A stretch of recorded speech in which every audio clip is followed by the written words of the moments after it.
నమస్కారం truth news కి స్వాగతం. హెడ్లైన్ చూద్దాం.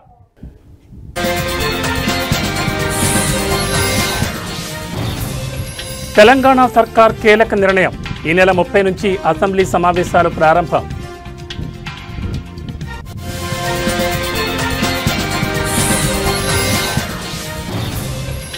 ఏపీ లిక్కర్ స్కామ్ కేసులో కీలక పరిణామం. ఎంపీ మిథున్ రెడ్డిని ఏసీబీ కోర్టులో ప్రవేశపెట్టిన సిట్ అధికారులు.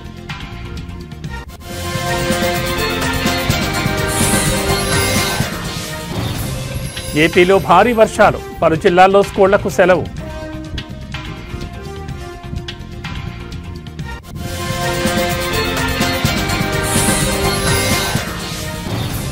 ఖైరతాబాద్లో కొలువుదీరనున్న మహాగణపతి.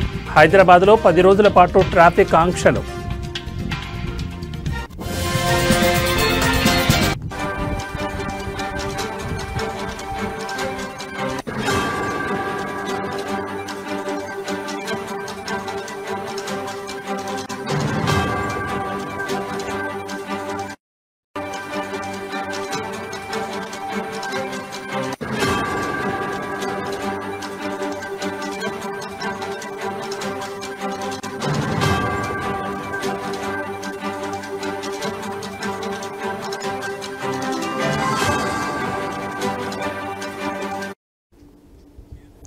బులెటిన్లో బ్రేకింగ్ న్యూస్ చూస్తున్నాం. తెలంగాణ సర్కార్ కీలక నిర్ణయం తీసుకుంది. ఈ మేరకు ఈ నెల 30 నుంచి అసెంబ్లీ సమావేశాలు నిర్వహించేందుకు సిద్ధమవుతోంది. జస్టిస్ చంద్రఘోష్ ఆధ్వర్యంలో ప్రభుత్వానికి అందిన కాళేశ్వరం కమిషన్ నివేదికను సభలో ప్రవేశపెట్టనున్నారు.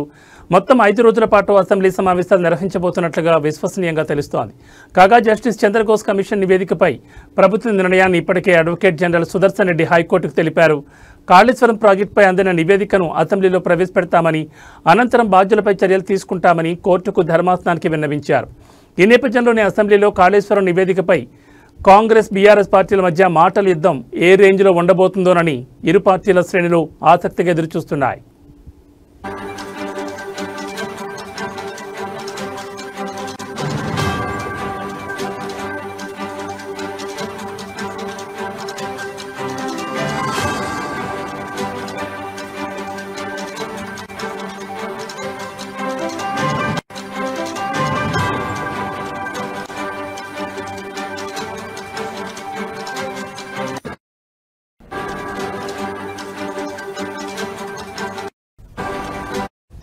కాగా కాళేశ్వరం లిఫ్ట్ ఇరిగేషన్పై జస్టిస్ చంద్రఘోష్ కమిషన్ ఇచ్చిన నివేదికను కొట్టివేయాలని మాజీ సీఎం కేసీఆర్, మాజీ మంత్రి హరీష్ రావు హైకోర్టులో పిటిషన్ దాఖలు చేసిన విషయం తెలిసిందే. ఈ నేపథ్యంలోనే ధర్మాసనం వారి పిటిషన్లపై విచారణ చేపట్టగా ఇరుపక్షాల వాదనలు ముగిశాయి. విచారణ సందర్భంగా కాళేశ్వరం కమిషన్ రిపోర్టును అసెంబ్లీలో పెట్టి చర్చించాకే బాధ్యులపై చర్యలు తీసుకుంటామని హైకోర్టుకు రాష్ట్ర ప్రభుత్వం తెలిపింది. అదేవిధంగా విచారణ సందర్భంగా ధర్మాసనం కీలక వ్యాఖ్యలు చేసింది. జస్టిస్ పి చంద్రఘోష్ ఇచ్చిన కాళేశ్వరం నివేదికను ఒకవేళ పబ్లిక్ డొమైన్లో పెట్టి ఉంటే వెంటనే తొలగించాలని చెప్పింది. పూర్తి వివరాలతో 3 వారాల్లోగా కౌంటర్ పిటిషన్ దాఖలు చేయాలని ప్రభుత్వానికి ఆదేశాలు జారీ చేసింది. అయితే ఈ కేసులో మధ్యంతర ఉత్తర్వులు అవసరం లేదని, పిటిషనర్లు కోరిన విధంగా స్టే ఇవ్వలేమని కోర్టు స్పష్టం చేసింది. కేసులో తదుపరి విచారణను 5 వారాలకు ధర్మాసనం వాయిదా వేసింది.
బులెటిన్లో మరో బ్రేకింగ్ న్యూస్ చూస్తున్నాం. ఏపీలో సంచలనం సృష్టించిన లిక్కర్ స్కామ్ కేసులో ఏసీబీ కోర్టు సిట్కు జలకిచ్చింది. లిక్కర్ స్కామ్ కేసులో సిట్ దాఖలు చేసిన ఛార్జ్ షీట్ల మీద అభ్యంతరాలు వ్యక్తం చేసింది. 2 ఛార్జిషీట్లలో 21కి పైగా అభ్యంతరాలను న్యాయమూర్తులు తెలిపారు. నిందితులందరికీ ముద్దాయి కాపీలు అందజేశారా అని ప్రశ్నించారు. ఈ కేసుకు అవినీతి నిరోధక చట్టం ఎలా అప్లై అవుతుందో చెప్పాలని అడిగారు. ఈ కేసులో సిట్ ఎంతమందిని సాక్షులుగా విచారించిందో వివరాలు ఇవ్వాలని కోరారు. ఎంతమంది సాక్షుల దగ్గర 164 స్టేట్మెంట్ రికార్డ్ చేశారని ప్రశ్నించింది ఏసీబీ కోర్టు.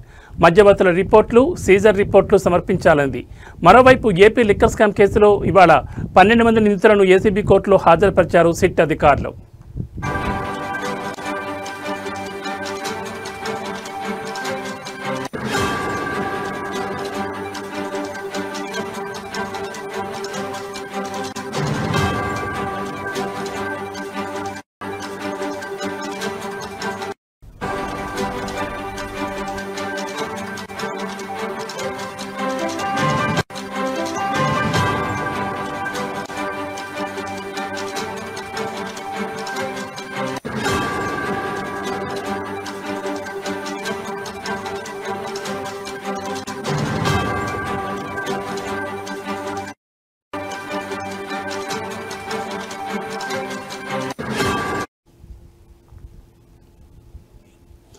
లిస్ట్ ఆఫ్ డాక్యుమెంట్స్లో ఎఫ్ఐఆర్, రిమాండ్ రిపోర్ట్, ఛార్జ్షీట్ చూపించాలని కోరింది.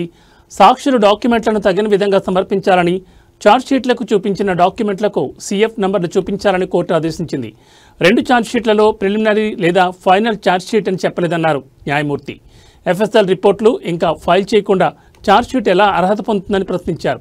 లిక్కర్ స్కామ్లో 3,500 కోట్లు ఎలా ట్రాన్స్ఫర్ అయ్యాయో టేబుల్ రూపంలో చూపాలన్నారు. కేసులో 7 నుంచి 15 వరకు ఉన్న నిందితులను ఇంకా ఎందుకు అరెస్ట్ చేయలేదని కూడా ప్రశ్నించారు. స్కామ్లో వారి పాత్రను స్పష్టం చేయాలన్నారు. ప్రతి ముద్దాయికి ఏ సెక్షన్ వర్తిస్తుందో స్పష్టంగా చెప్పాలన్నారు. ఈ కేసులో ఎంతమంది అరెస్ట్ అయ్యారు, ఎన్ని రోజులు జ్యుడిషియల్ కస్టడీలో ఉన్నారనే వివరాలు ఇవ్వాలన్నారు. అభ్యంతరాలపై 3 రోజుల్లోగా కౌంటర్ దాఖలు చేయాలని ఆదేశాలు జారీ చేశారు.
బులెటిన్లో మరో బ్రేకింగ్ న్యూస్ చూస్తున్నాం. ఉపరితల ఆవర్తనం ప్రభావంతో ఉత్తరాంధ్రలో విస్తారంగా వర్షాలు కురుస్తున్నాయి.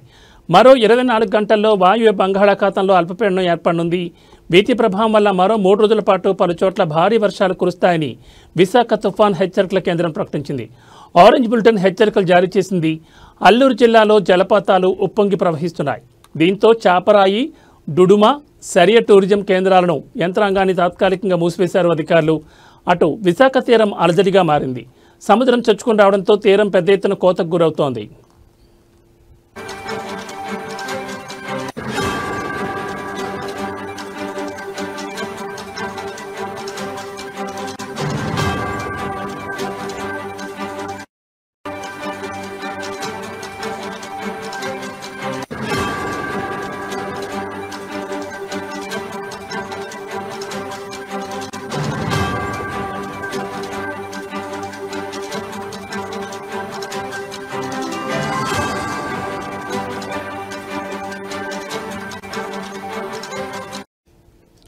శ్రీకాకుళం పట్టణంతో పాటు జిల్లా వ్యాప్తంగా భారీ వర్షం కురుస్తోంది.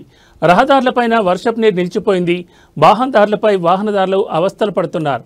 ఆర్టీసీ కాంప్లెక్స్ సహా మరికొన్ని ప్రాంతాలు నీట మునిగాయి. డే అండ్ నైట్ జంక్షన్ నుంచి రైతు బజార్ వరకు పూర్తిగా ట్రాఫిక్ అంతరాయం ఏర్పడింది. మరోవైపు భారీ వర్షాల కారణంగా శ్రీకాకుళం డివిజన్ పరిధిలోని అన్ని ప్రభుత్వ మరియు ప్రైవేట్ పాఠశాలలకు, అంగన్వాడీలకు సెలవులు ప్రకటించారు జిల్లా కలెక్టర్ స్వప్నిల్ దినకర్.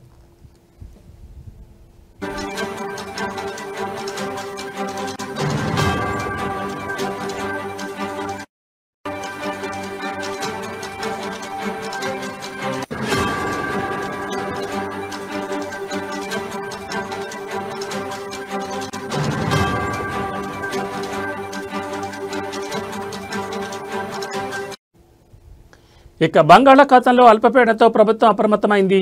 అల్పపీడనం ప్రభావంతో ఉత్తర కోస్తా జిల్లాలో పలుచోట్ల వర్షాలు కురుస్తున్న నేపథ్యంలో హోంమంత్రి అనిత సమీక్షా సమావేశం నిర్వహించారు. అన్ని జిల్లాల్లో కంట్రోల్ రూమ్స్ ఏర్పాటు చేయాలని ఆదేశించారు.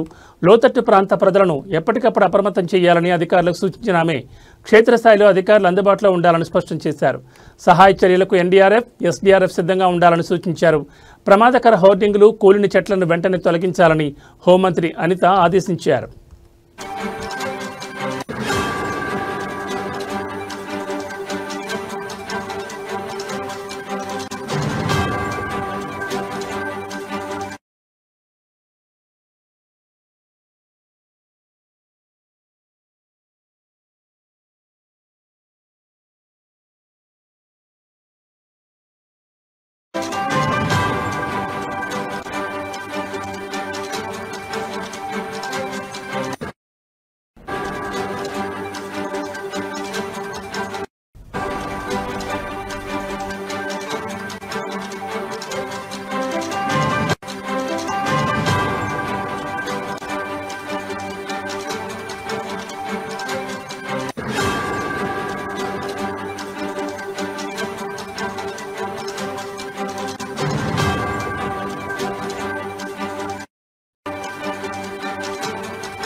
బులెటిన్లో మరో బ్రేకింగ్ న్యూస్ చూస్తున్నాం. హైదరాబాద్ నగరంలో అత్యంత వైభవంగా జరిగే ఖైరతాబాద్ మహాగణపతి ఉత్సవాల సందర్భంగా పోలీసులు ట్రాఫిక్ ఆంక్షలను ప్రకటించారు. రేపు బడా గణనాథుడు కొలువుదీరనున్న నేపథ్యంలో భారీ సంఖ్యలో తరలివచ్చే భక్తుల రద్దీని దృష్టిలో ఉంచుకుని ఈ చర్యలు చేపట్టారు. రేపటి నుంచి సెప్టెంబర్ 6వ తేదీ వరకు మొత్తం 10 రోజుల పాటు ఈ ఆంక్షలు అమల్లో ఉంటాయని నగర ట్రాఫిక్ విభాగం స్పష్టం చేసింది. ఉత్సవాల సమయంలో ఖైరతాబాద్, షాదన్ కాలేజ్, నిరంకారి, పాత Saifabad, police station, mint compound, necklace rotary వంటి ప్రాంతాల్లో వాహనాల రద్దీ అధికంగా ఉండే అవకాశం ఉందని అధికారులు అంచనా వేస్తున్నారు. ఈ నేపథ్యంలో వాహనదారులు ఎలాంటి ఇబ్బందులు పడకుండా ప్రత్యామ్నాయ మార్గాల్లో ప్రయాణించాలని సూచించారు.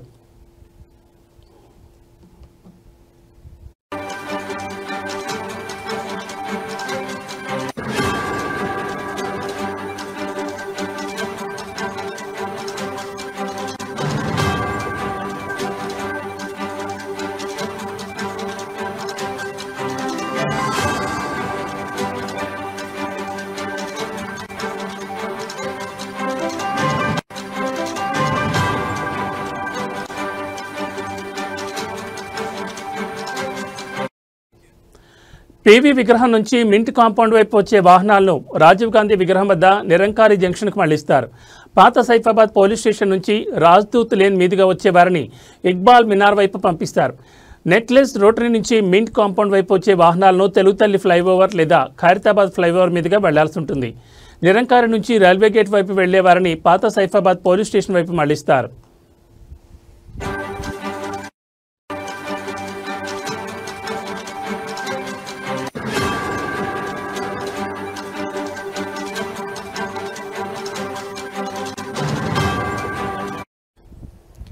స్వామివారి దర్శనానికి వచ్చే భక్తుల కోసం ప్రత్యేక పార్కింగ్ స్థలాలను ఏర్పాటు చేశారు. నెక్లెస్ రోటరీ, ఎన్టీఆర్ గార్డెన్ వైపు నుంచి వచ్చే వాహనాలను ఎన్టీఆర్ ఘాట్, ఐమాక్స్ పక్కన ఉన్న హెచ్ఎండిఏ పార్కింగ్ స్థలంలో, ఐమాక్స్ ఎదురుగా ఉన్న ఖాళీ ప్రదేశంలో పార్క్ చేసుకోవచ్చు. ఖైరతాబాద్ జంక్షన్ నుంచి వచ్చేవారు తమ వాహనాలను విశ్వేశ్వరయ్య భవన్లో నిలుపుకోవాలని అధికారులు సూచించారు. రద్దీని నివారించేందుకు భక్తులు వీలైనంత వరకు మెట్రో, ఎంఎంటీఎస్, ఆర్టీసీ బస్సులు వంటి ప్రజా రవాణా సౌకర్యాలను వినియోగించుకోవాలని పోలీసులు విజ్ఞప్తి చేశారు.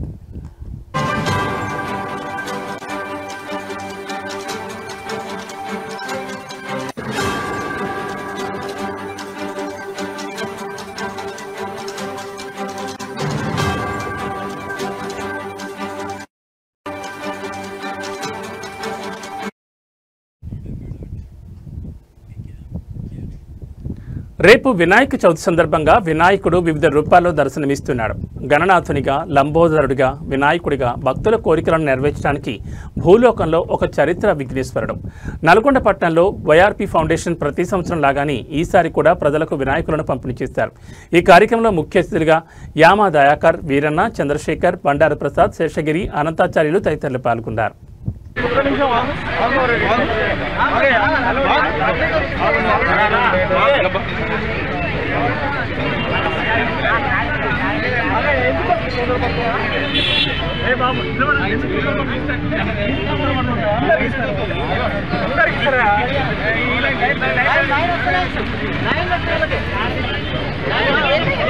ఎనిమిదో విడత అంటే 8 సంవత్సరాల నుంచి మట్టి వినాయకులను పంపిణీ చేస్తూ ఉన్నాం. వాతావరణ కాలుష్యాన్ని పరిరక్షించడానికి, అదేవిధంగా మట్టి గణపతులను ప్రోత్సహించి కాలుష్యాన్ని కాపాడాలనే ఉద్దేశంతో దీన్ని ప్రతి సంవత్సరం వినాయక చవితి ముందు ఏర్పాటు చేయడం జరుగుతూ ఉంది. అదేవిధంగా హనుమకొండ కలెక్టరేట్ ముందు రేషన్ డీలర్లు ధర్నా నిర్వహించారు. రాష్ట్ర రేషన్ డీలర్లకు ఏప్రిల్ నుంచి ఆగస్టు వరకు 5 నెలల కమిషన్ డబ్బులు రాక ఆర్థిక ఇబ్బందులు పడుతున్న దృష్ట్యా కమిషన్ డబ్బులు వెంటనే ఇప్పించాల్సిందిగా కోరుతూ ఈ నెల కమిషన్ ఆన్లైన్లో చెల్లించగలరని విజ్ఞప్తి చేశారు. ఈ సందర్భంగా హనుమకొండ రేషన్ డీలర్లు మాట్లాడుతూ రాష్ట్ర రేషన్ డీలర్లకు ఏప్రిల్ నుంచి ఆగస్టు వరకు 5 నెలల కమిషన్ డబ్బులు రాక ఆర్థిక ఇబ్బందులు పడుతున్నామని ఆవేదన వ్యక్తం చేశారు. కాంగ్రెస్ ప్రభుత్వం డీలర్ల కోసం మేనిఫెస్టోలో పెట్టిన 5,000 రూపాయల వేతనం మరియు 300 రూపాయల కమిషన్ పెంపును వెంటనే ప్రకటించాలని వారు డిమాండ్ చేశారు. రేషన్ షాపులను మినీ సూపర్ మార్కెట్లుగా గుర్తించి మరిన్ని నిత్యావసర సరుకులను పేద ప్రజలకు అందుబాటులోకి తేవాలని రేషన్ డీలర్లు కోరుతున్నారు.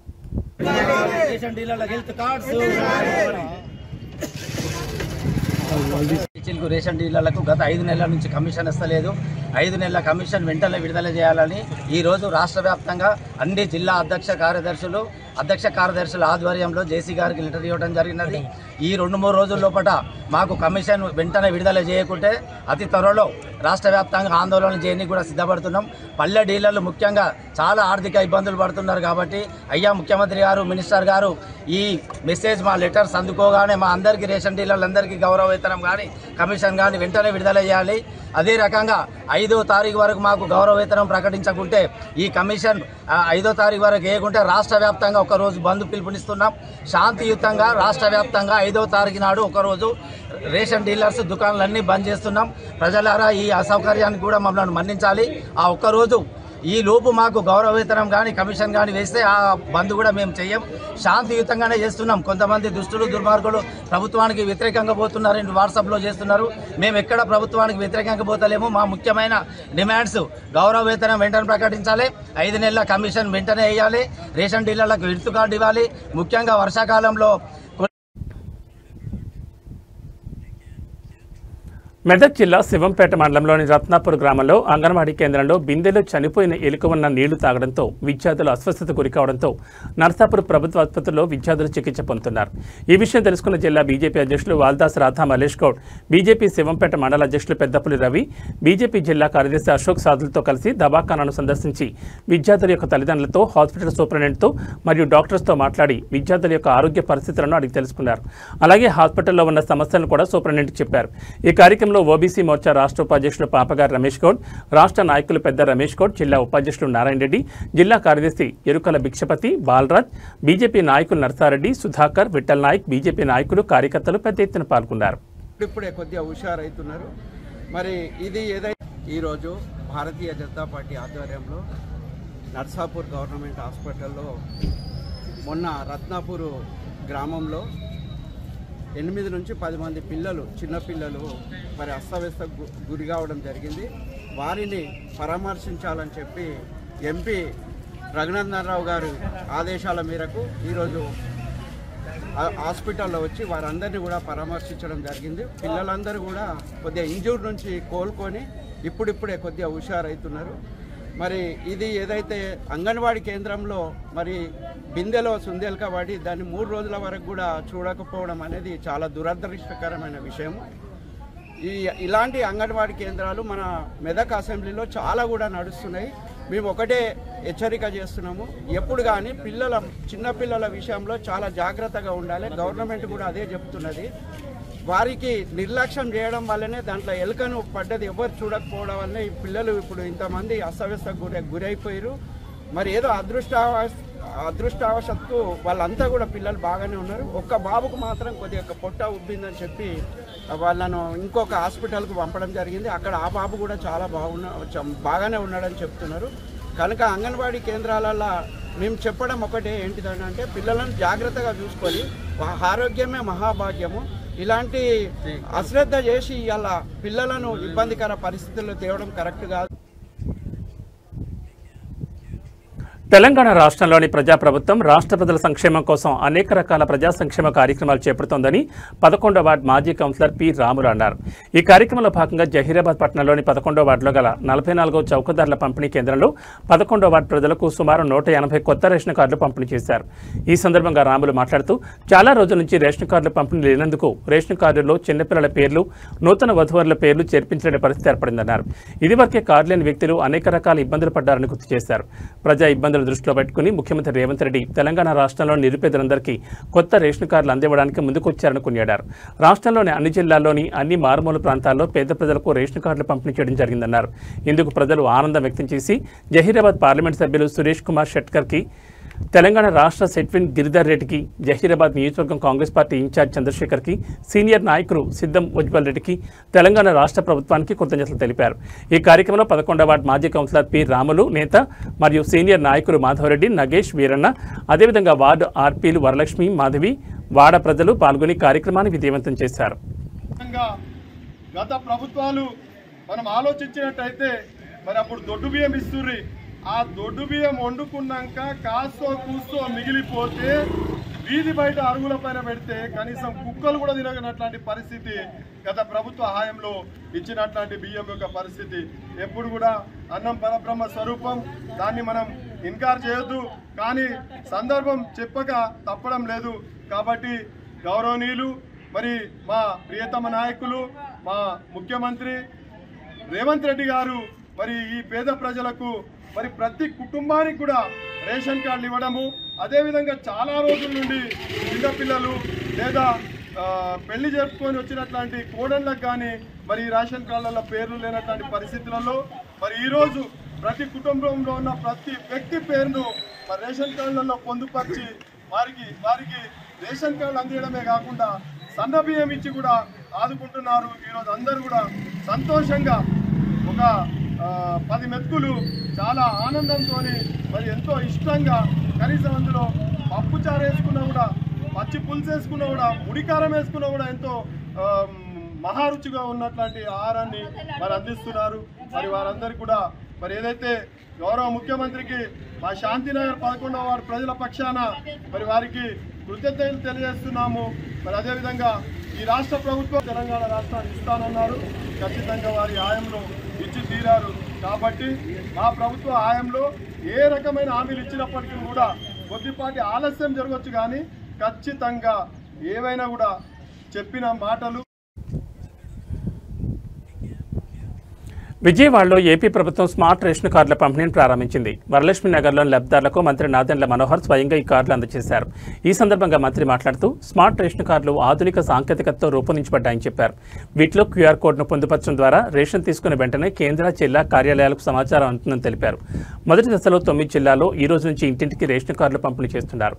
మొత్తం 1.46 కోట్ల కుటుంబాలకు సెప్టెంబర్ 15వ తేదీ నాటికి ఈ కార్డులను అందించాలని ప్రభుత్వం లక్ష్యంగా పెట్టుకుంది. ఈ కార్డుల వల్ల పంపిణీలో పారదర్శకత పెరుగుతుందని, అనర్హులకు రేషన్ అందకుండా నివారించవచ్చని భావిస్తున్నారు.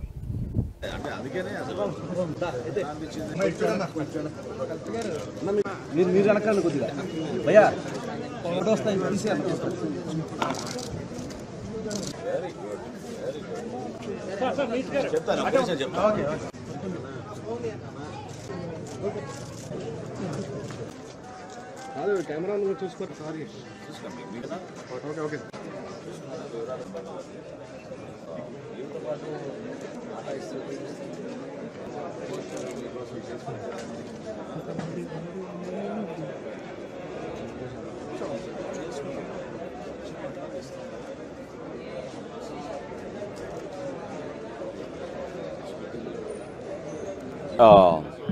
Our NDA government in Andhra Pradesh, under the leadership of the Honorable Chief Minister Sri Chandrababu Naidu Garu, we have taken up a wonderful initiative where we have converted all the existing rice cards into smart rice cards. So these cards have security features including a QR code. The family member details are very clearly legible, and approximately 1.46 crore households in Andhra Pradesh will be given free of charge these ration cards. So this is a wonderful initiative. We hope to reach out to more number of people, at the same time increase transparency and accountability. As I had mentioned earlier, Andhra Pradesh is the only state in India which has achieved 96.4% eKYC status. So we have verified, we will re-verify, and also whenever we deliver these goods to their households, our data will be on a real-time basis. So across the state, any family member in these cards can also change their data, and that will be adjusted automatically through the integrated data approach. I also take this opportunity to thank the GSWS employees and our Civil Supplies Department officials who have collaborated to take up such a massive exercise across the state of Andhra Pradesh. Because 1.46 crore households which Vijayawada పశ్చిమ నియోజకవర్గం Bhavanipuram Shri Lakshmirama cooperative society బాధితులకు Janasena party అండగా నిలబడుతుందని Krishna Penna regional మహిళా coordinator Vijayalakshmi అన్నారు. 42 ఫ్లాట్ల owners ఈ సమస్య గురించి Janasena party ఆఫీసులో జనవాణి కార్యక్రమం దృష్టికి తీసుకొచ్చారు. బాధితులైన ఫ్లాట్స్ ఓనర్స్ దగ్గరకు వెళ్లి విజయలక్ష్మి వారికి మద్దతు ఇచ్చారు. న్యాయపరంగా బాధితుల పక్షాన జనసేన పార్టీ ఎప్పుడూ అండగా ఉంటుందని వారికి భరోసా ఇచ్చారు. గత కొన్ని సంవత్సరాలుగా కోర్టు పరిధిలో ఉన్న ఈ సమస్యను ఇప్పుడు కొత్తగా పుట్టుకొచ్చిన ప్రతిపక్షంలో ఉన్న వైఎస్ఆర్సీపీ నాయకుడు ఈ సమస్యను జనసేన పార్టీ మీద మరియు నాయకుల మీద రుద్దుతూ అసత్య ప్రచారాలను చేస్తూ పబ్బం గడుపుతున్నారని ఆమె ఆరోపించారు. జనసేన పార్టీని విమర్శించే ముందు నువ్వు ఒకటి తెలుసుకోవాలని, నీకు రాజకీయ భిక్ష పెట్టింది జనసేన పార్టీ అధినేత పవన్ కళ్యాణ్. ఇలాంటి అసత్య ప్రచారాలను చేస్తుంటే పశ్చిమ నియోజకవర్గంలో నీకు తగిన బుద్ధి చెప్తామని, న్యాయపరంగా నీ మీద చర్యలు తీసుకోవడానికి సిద్ధంగా ఉన్నామని జనసేన పార్టీ నాయకులు, వీర మహిళలు, కార్యకర్తలు హెచ్చరించారు. ఈ కార్యక్రమంలో జనసేన నాయకులు ఆకుల రవిశంకర్, వేవిన నాగరాజు, ప్రదీప్ రాజు, బొల్లేపల్లి కోటి, లింగం, శివప్రసాద్ తదితరులు పాల్గొన్నారు. కోర్టులో ఉన్న సమస్యని కోర్టు ద్వారాగానే పరిష్కరించుకోవాలి కాబట్టి అదే దిశగా లాయర్ల ద్వారాగా, లీగల్ సెల్ వారి ద్వారా కొన్ని సూచనలు చేసి జనసేన పార్టీ పెద్దలు కొంతమంది వాళ్ళకి అండగా నిలబడడం జరిగింది. ఈ రోజు వాళ్ళ మీదకి కొంతమంది ఆ స్థలాన్ని కబ్జా చేసుకోవాలని చెప్పి సుమారు ఒక 100-200 మందిని ఆకతాయిలు, రౌడీలు వేసుకొని వచ్చి వాళ్ళని ఖాళీ చేపిస్తుంటే మాకు సమాచారం వచ్చి మహిళల్ని ఇబ్బంది పెడుతున్నారని చెప్పి మేము కూడా వెళ్ళి మద్దతు ఇవ్వడం జరిగింది. అయితే మేము ముఖ్యంగా ఈరోజు మాట్లాడాల్సిన విషయం ఏంటంటే, పశ్చిమ నియోజకవర్గంలో ఒకడుంటాడు, ఎవరంటే దాని ఒక అంటా ఉంటారు మామూలుగా మాటలు, ఆట్లో అరటిపండు, ఆట్లో బుడంకాయ అని అలాంటి మాటలు వర్తించే వైఎస్ఆర్సీపీ నాయకుడు పోతుని మహేష్ నాయకుడిని కూడా అనలేమైంది.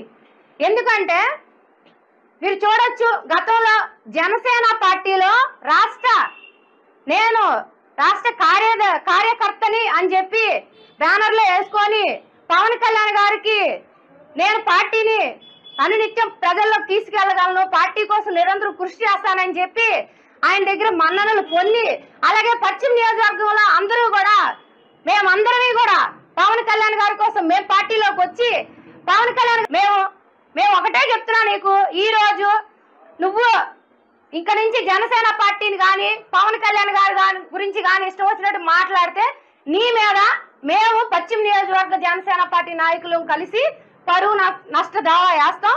అలాగే అందరం కలిసి నీ ఇల్లు ముట్టడించి నిన్ను ఇంట్లోంచి బయటికి లాక్కొస్తాం. ఎందుకంటే మేము కూడా భరించాం.